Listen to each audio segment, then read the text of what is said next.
à tous, bienvenue pour une nouvelle petite découverte. Je m'appelle Sarah Christophe et je suis médiatrice en chimie au Palais des Découvertes. Aujourd'hui, je vous propose de parler de chromatographie. La chromatographie est une technique qui permet de séparer les différents constituants d'un mélange, soit pour isoler une substance précise, soit comme une technique d'analyse. Le nom vient du grec chroma, qui veut dire couleur, et graphia, qui veut dire écriture. En effet, les premières expériences de chromatographie ont été menées par un botaniste russe qui essayait de séparer les pigments dans différentes plantes, d'où le nom. Mais en réalité, aujourd'hui, le nom chromatographie recouvre un grand nombre de techniques qui permettent de séparer toutes sortes de substances, colorées ou non. Cependant, quel que soit le type de chromatographie utilisé, le principe général reste assez similaire. Il faut tout d'abord un échantillon à analyser. Aujourd'hui, je vous propose de nous intéresser à l'encre de ces feutres.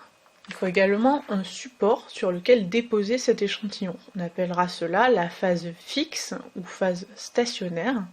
Dans notre cas, on va utiliser du papier, de préférence un papier qui absorbe bien l'eau, comme le papier des filtres à café. Enfin, il nous faut une phase mobile qui va bouger à travers la phase fixe et entraîner, ou non d'ailleurs, les substances que l'on cherche à séparer. Aujourd'hui, on va tout simplement utiliser de l'eau pour la phase mobile. Pour réaliser la chromatographie sur papier, il suffit de déposer une petite quantité d'encre à environ 1 cm du bas de la languette de papier et de placer cette languette en contact avec un peu d'eau, en faisant bien attention à ne pas faire tremper directement les points d'encre dans l'eau. En remontant le long des fibres du papier, l'eau entraîne plus ou moins rapidement les différents constituants des encres. Si plusieurs taches apparaissent, on peut en conclure que l'encre analysée était bien un mélange. Par exemple, notre encre orange est en réalité un mélange de jaune et de rouge, et le vert un mélange de jaune et de bleu. Si on observe une seule tache, on peut supposer que l'encre n'est pas un mélange. Mais attention, ça peut aussi tout simplement vouloir dire que les différents constituants du mélange ne sont pas assez différents pour être séparés par cette méthode. En effet, le principe de la chromatographie repose sur les interactions entre les constituants du mélange et la phase fixe d'une part, et les constituants du mélange et la phase mobile d'autre part. Les constituants qui ont une bonne affinité avec la phase mobile, mais pas avec la phase fixe, sont facilement entraînés lorsque l'eau remonte à travers les fibres du papier. Au contraire, les constituants qui ont plutôt tendance à se fixer sur le papier ne se déplaceront que très lentement le long des fibres du papier. Comme chaque constituant se déplace à sa propre vitesse en fonction de son affinité avec le papier et l'eau, en bout de course on obtient des taches bien séparées pour chaque couleur. Par exemple, ici l'encre bleue semble avoir une meilleure affinité pour le papier que pour l'eau, alors que l'encre rouge est plus facilement entraînée par l'eau.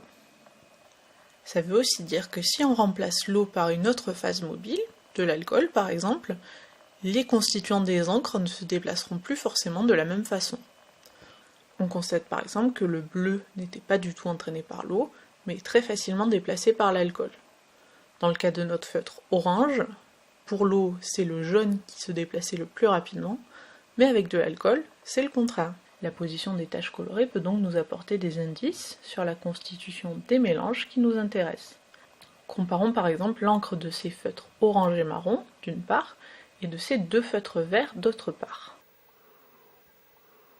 On constate que le feutre orange et le feutre marron ont des compositions très similaires. On retrouve les mêmes taches jaunes et rouges, à peu près dans la même position, plus une petite tache noire pour le marron. En revanche, nos deux feutres verts ont des compositions assez différentes. On n'observe pas du tout les mêmes taches jaunes et bleues pour les deux feutres. Il ne vous reste donc plus qu'à tester tous les feutres et marqueurs qui vous passeront sous la main. Voilà, j'espère que vous en savez un peu plus sur la chromatographie. Je vous remercie et je vous dis à bientôt pour une nouvelle petite découverte.